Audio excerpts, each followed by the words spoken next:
Welcome to the O Scene. I'm Jacqueline Twegg. In Orange County, there's always something to do. Look to your own neighborhood or a surrounding city. Time to check out the people, places, and events taking place on the O Scene. In Huntington Beach, we'll show you what pickleball is all about in case you don't already know by now. It's a ball. And police officers joining forces from multiple agencies to support Special Olympics for the annual Law Enforcement Torch Run. Stay tuned for other recent happenings in Fountain Valley, Huntington Beach, Stanton, and Westminster. Chili tasting by the beach, what could be better? Time to take a look at the fun foodies are having down on Main Street.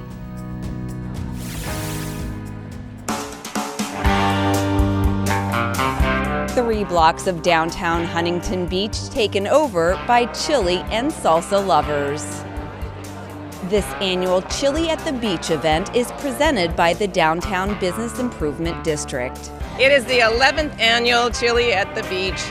We raise money for the Boys and Girls Club of Huntington Valley. 2 stages with ongoing bands all day long. 5th Street has kids activities. There's a mixture of chili and salsa competition, plus a lot of vendors. Live entertainment, including the Ramsey Brothers Band, with this little guy one of the most excited to see the group perform.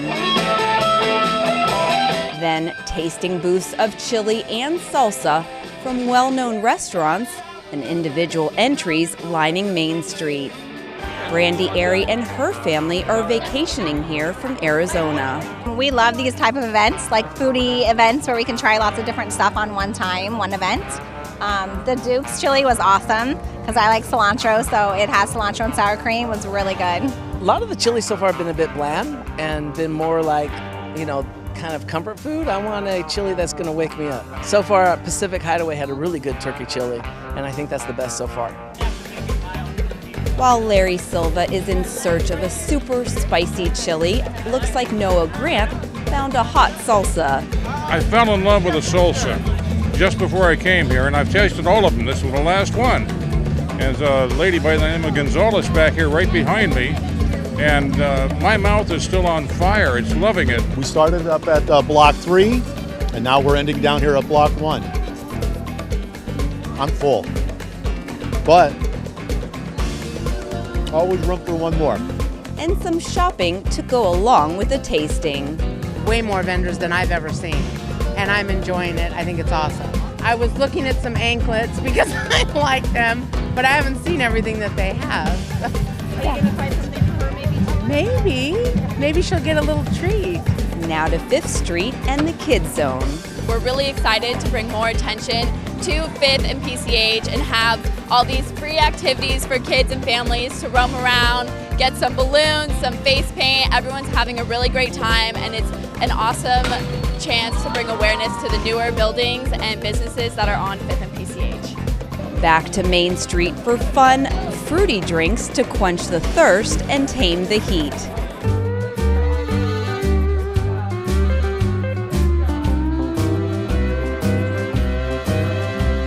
Speaking of heat, time to find out more about the judging going on. They're semi-professional judges who are in a restaurant. We kind of hide them away. It's blind tasting. They each get delivered a chili and a salsa taste from each one of the contestants, and then they submit their choices. And so we have 2 types of winners here, People's Choice and Judge's Choice. Future chili and salsa contestants might just want to take note on what these judges have to say. 7 chili. It's taste, consistency, aroma, aftertaste, and we judge from 1 to 10. For me, consistency is very important when it comes to chili. Some of them, will have beans, some of them don't. Some of them are real heavy on the meat, some of them not so much. I like medium or medium hot. If it's too spicy, it just kills the flavor, just overwhelms everything.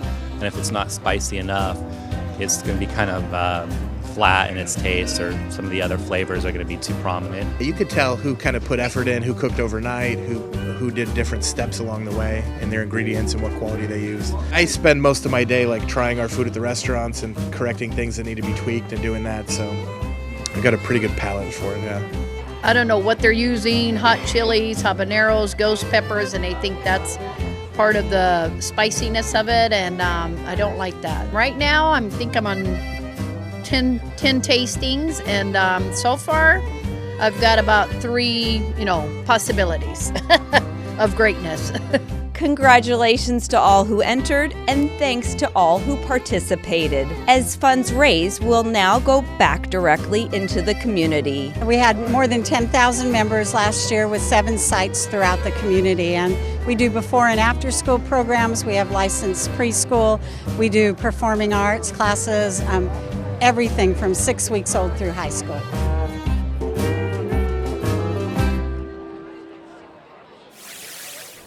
A great time had by all, and another great turnout, the Law Enforcement Torch Run, bringing together police officers and Special Olympic athletes.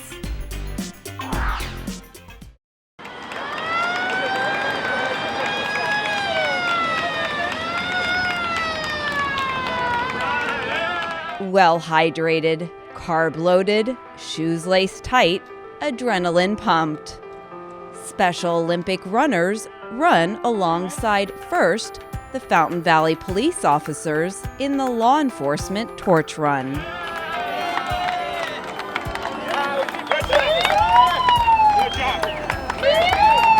Crowds cheering them on along the route, and 5 miles down the path, it's time to pass the torch to the city of Huntington Beach and their police department.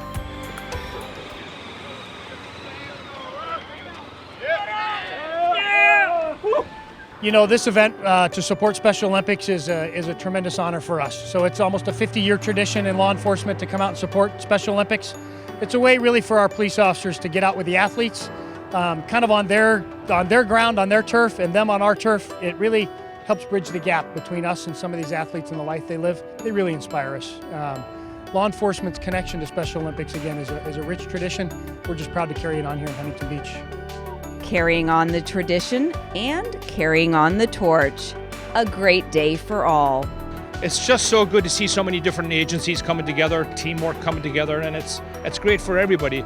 And it also sends a message to the community and to our Special Olympics that they're cared, they're loved, and it's not just talk. There's people acting, getting out and getting involved and doing the run together. Good job, gentlemen. I'm really grateful that they're doing this for us. I'm also really appreciate that they're there for us.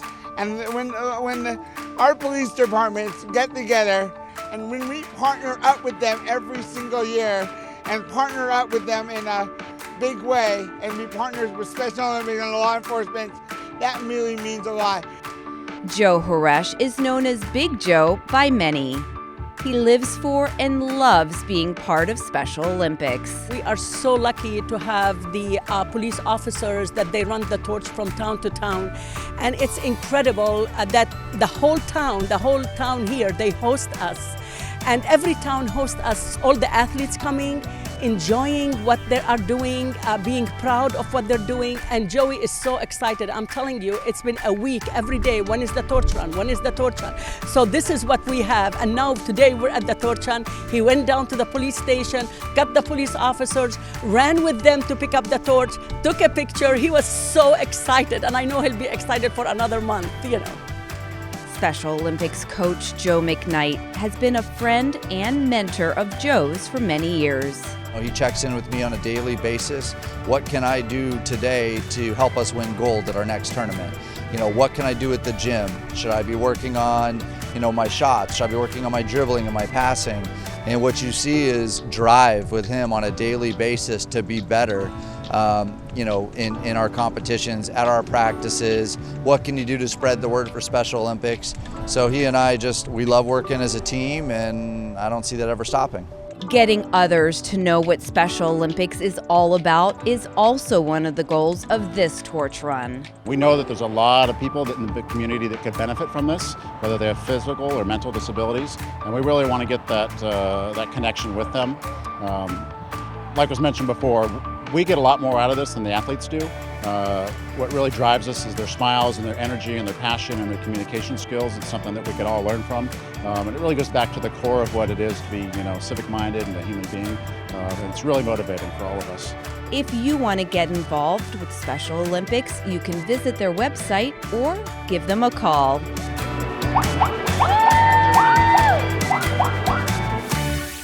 Now, for those looking to try their hand at something new, head to Huntington Beach for a sport many can't seem to get enough of.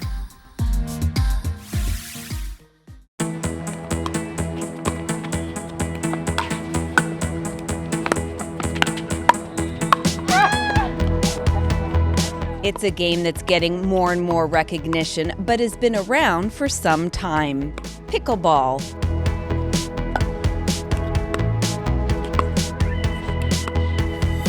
When people hear the name, they have absolutely no idea what's going on or what the game is and what it entails.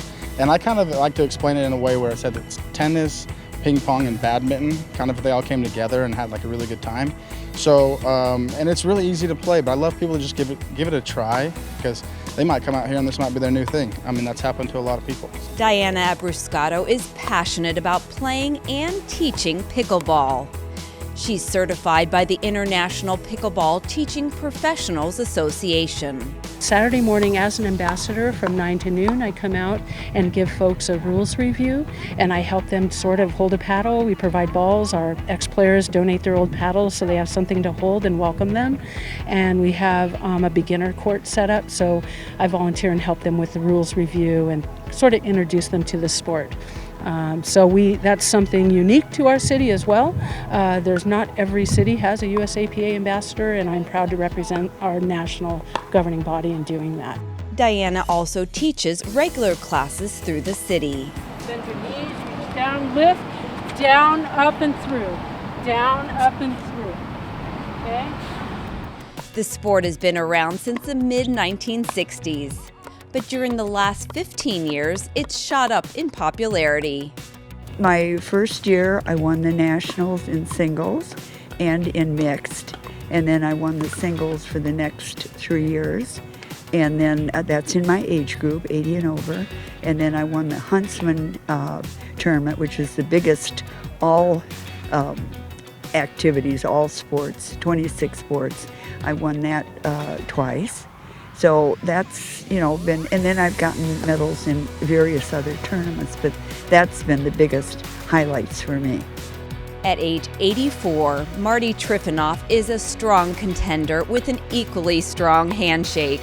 She practices against players like Tim Grasso, who is 30 years old, showing age isn't a factor.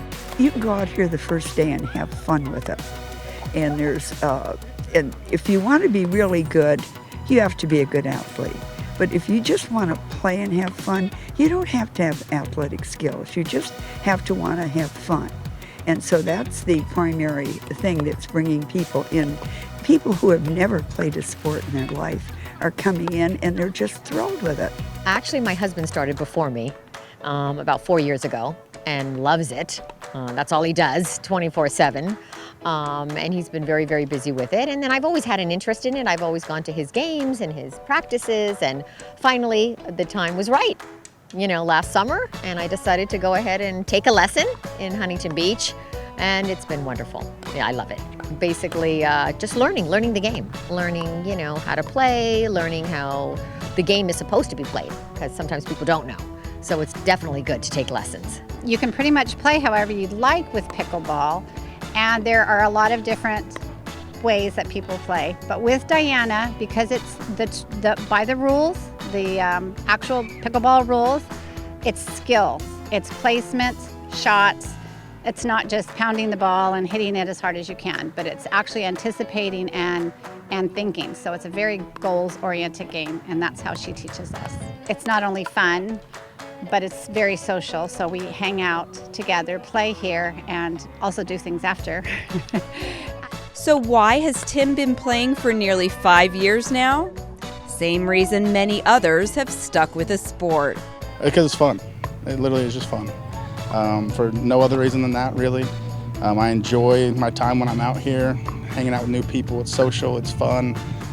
It's just an enjoyable time. It's just a break from reality, really, and it's kind of like a golf kind of a feel for me. You just go and you hit a ball for a couple hours and have some fun. I love sports that are outside, so and what better place than Huntington Beach to be outside and play. So it's between being outside, the exercise, and the people. It's a lot of fun, and I play tournaments too. So if you've been competitive all your life, a lot of the players have been competitive. So it's, we continue to play in tournaments, and Huntington Beach has a great tournament. So it's all good. This great tournament is an important one in the world of pickleball, and it's taking place this summer here in Huntington Beach. It's August 3rd through 5th. It is the largest USAPA sanctioned pickleball tournament in Orange, Los Angeles, San Diego, Ventura, and the Central Coast of California, including Hawaii. California and Hawaii are the considered USAPA West region. So for California and Hawaii, we are thus far USAPA sanctioned the largest tournament. To register for pickleball classes, you can log on to the City of Huntington Beach's website, or you can pick up a catalog at any of the community centers in the city. Oh, I can't believe we beat the youngsters. Okay. After playing pickleball, a nature walk to unwind could be a good way to cool off. Check this one out, taking place in Huntington Beach. Discover the urban forest in Huntington Beach on a free nature walk, open to everyone and anyone wanting to learn more about the outdoors. This is just the backside of Central Park. This is all the backside of Central Park. Located at the top of the hill between Golden West and Edwards, owned by the city and maintained by volunteers with the Huntington Beach Tree Society. We've got a number of native trees here, a number of sycamores and other kinds of trees that do well in this environment, a myriad of plants, flowering things, which is what we're going to focus on today. The nicest thing about it is it makes your blood pressure come down when you come up here. It's just so lovely, and you get this breeze all the time, and you see wildlife that you would not see normally. So if you just need calming in your life, this is the place to come. As the walk begins, Jean Nagy points out big, exciting plans for a path in the works, connecting the parks to the ocean. It starts at Shipley Nature Center, comes through the park, goes by the dog, comes to the dog park, comes up to the urban forest, follows the urban forest around, goes to Edwards, cross over Edwards, go down into the county park, go behind the fire station, go into Overlook Park, and then into Harriet Reeder Park and to the ocean. Now it's off to explore the flowers, trees, and of course, expansive views overtaking the trail walk. Dogs are also enjoying this. And then the purple, I believe, is sage coming up. Following the wooden fence and the path, there are plenty of trees shading the way. Then, turning the corner, a myriad of flowers greets the walkers. To me, it's the most magical plant here. Not a drop of water, and this big leaf comes out, the flower comes out, the all of a sudden you got gourds everywhere. It's magical plant. Flowers are pretty. Not a drop of water, ever. These high school students came to volunteer recently and are eager to check on their plantings. So let's walk this way and I'll show you the area that our high school kids planted last week. It doesn't look like much, but those are Torrey pines down there, and they get huge. The path winds down the hill to a small creek, then up a set of wooden steps. It's the final portion of this mile walk, and a final talking point regarding mulberries. See the thing we've got in you right now, between the volunteers eating them and the birds eating them, they go pretty quickly. At the end of the walk, everyone has their own story to share of this adventure. For Nancy Keller, she could have never imagined what this walk could lead to. As I heard that there were people planting trees in honor of someone, I immediately thought this is why I'm here today and how amazing and magical it was. My husband had passed away 5 years ago, and I'd been just this like yesterday talking about what am I going to do for him in his honor. So as we were walking, I had that in my mind, and I waited back after it was over to talk to Gene about it, and I will be planting a tree in honor of him. Others are discovering this area for the first time. Definitely will tell my friends about it. Definitely. I will ask everybody, do you know where this is? And they're going to say no because that other, some of the people here say it's a secret spot, and it is. It is. You don't know it's here. I mean, I've been here for 46 years, and I'm just finding out there's another place to walk around. Then there are those rediscovering this urban forest and enjoy learning more about it. She talked about the Eagle Scouts doing a lot of work here on the different hills. They've planted some pines and some different types of trees, and they're just expanding and making it nicer and nicer. The compost has been donated, so that helps them. The Girl Scouts have also done some things. I love it. I think it is kind of secret and hidden. I would guess maybe 90% of Huntington Beach residents might not even know about it up here. But it is beautiful and special, and it's tucked away. It's kind of hidden. I mean, you could drive down Ellis or down Edwards and you'd never know it was here. Rita Machado lives across the street and plans to come more often. It's beautiful. I haven't been here in quite a while, and it makes me think that I'm really missing out, that it's so close and so enjoyable and beautiful. And it's nice to know a little bit of history of the area. They're so knowledgeable about the trees, what's what. That all interests me tremendously. So it's a joy. It's a great little treasure. Sheila Holiday is a volunteer with the Urban Forest and a participant at this event. Everybody, of course, enjoys our wonderful ocean and beaches, but not too many people know about this place. So I brought some friends over here, and they were just thrilled to discover it.